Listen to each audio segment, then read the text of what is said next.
আসসালামু আলাইকুম, সবাই কেমন আছেন? আলহামদুলিল্লাহ আমি ভালো আছি। তো আমি আজকে গরুর মাংস রান্না করবো আর পোলাও রান্না করবো। তো তার জন্য আগে আমি গরুর মাংসটা ভালোভাবে ধুয়ে নিয়েছি। ধুয়ে নেওয়ার পরে আমি এখানে পরিমাণ মতন পেঁয়াজ, স্বাদ মতো লবণ, আদা রসুন বাটা, হলুদের গুঁড়া, মরিচের গুঁড়া, ধনিয়ার গুঁড়া, জিরার গুঁড়া আর আমি দারচিনি এলাচের গুঁড়া দিয়ে দিছি। আর তেল দিছি পরিমাণ মতন, দিয়ে ভালোভাবে মাখাই নিছি। তো মাখাই নিয়ে চুলাতে বসাই দিছি তরকারিটা। আর এই পাশে পোলার চালগুলো ধুয়ে নিতেছি, ভালো করে ধুয়ে নিয়ে একটা ছাঁকনিতে ছাঁকিয়ে নিছি। আর এখানে কড়াইটা গরম হওয়ার পরে আমি তেল দিয়ে দিছি পরিমাণ মতন।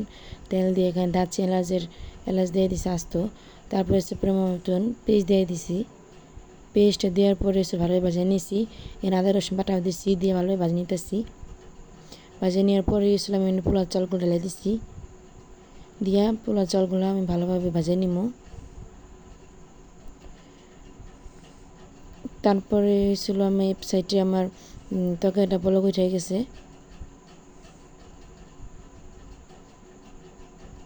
আর এই পাশে আমার পোলার চালগুলো ভালোভাবে ভাজা হয়ে গেছে। তারপরে আমি পরিমাণ মতন পানি দিয়ে দিছি।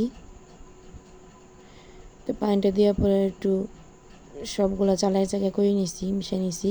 আর আমি এখানে 5-6টা কাঁচামরিচ দিয়ে দিছি, দিয়ে ঢাকনাটা ঢাকা রাখছিলাম। আর এখানে আমার তরকারিটা প্রায় হয়ে আসতেছে, আর আমার পোলার চালটাও বলক উঠে গেছে।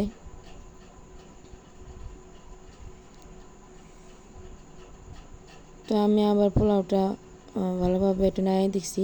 আর সামান্য একটু চেক করে দেখছিলাম যে লবণ হয়েছে নাকি। আমি দেখলাম যে আমি লবণই দিই নেই। তার পরবর্তীতে আবার লবণ দিছি আমি। তো নাড়াচাড়া করে আমি আবার ঢাকনাটা ঢেকে রাখছিলাম 5 মিনিট। তো আমার পোলাওটা প্রায় হয়ে আসছে। আর এই পাশে আমার গোস্তটা কষানোর পরে এনে রসুন দিয়ে দিচ্ছি আস্তে আস্তে। রসুন দিয়ে ভালোভাবে একটু কষাই নিব। আমি আবার ঢাকনা দিয়ে একটু ঢেকে রাখবো, তো না একটু কষে তার জন্য। তারপরে আমি পরিমাণ মতন এখানে ঝোল দিয়ে দিছি। তো এখানে আমার পোলাওটাও হয়ে গেছে, আর মাংসটা প্রায় হয়ে আসছে।